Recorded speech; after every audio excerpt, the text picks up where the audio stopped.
Disappointing match, I think.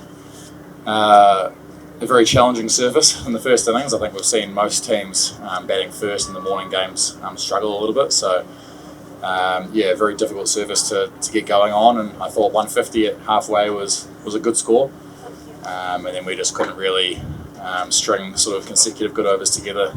Bowled a few too many, free hits, and when you give guys a sniff towards the back end of a T20, it only takes one or two good hits, and then they're sort of across the line. So, very disappointing start to our tournament so far. One from four, so have to turn it around quickly.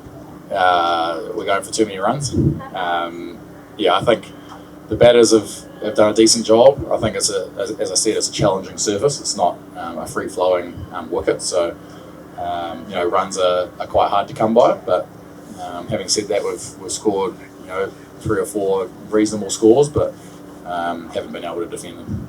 Not particularly, no. I think the services have been similar to last year. The teams have been similarly balanced. Obviously, a lot of spin. Tough to be a fast bowler. It's the nature of the conditions over here, and it's something you can adapt to. Something we haven't probably adapted to fast enough. It's not up to me to motivate players. I think it's obviously a great tournament. The showpiece tournament for Nepal in the year's cricket. So you don't need to motivate any of the players to perform in this tournament. I think if anything, it's probably the opposite. I think guys are probably a little bit too excited to be playing the tournament and too fizzed up, and that can sort of, I suppose, create a bit of panic in the teams. And we've seen that not just in our team, but in all the teams across the board. When big moments come into the game, there's some interesting decisions, but that's obviously just the passion of the players and wanting to do well. We won last year, so that was obviously very, very pleasing. I think you come to these tournaments to try and win games of cricket, essentially, and 1 from 4 for our first 4 games is obviously quite disappointing.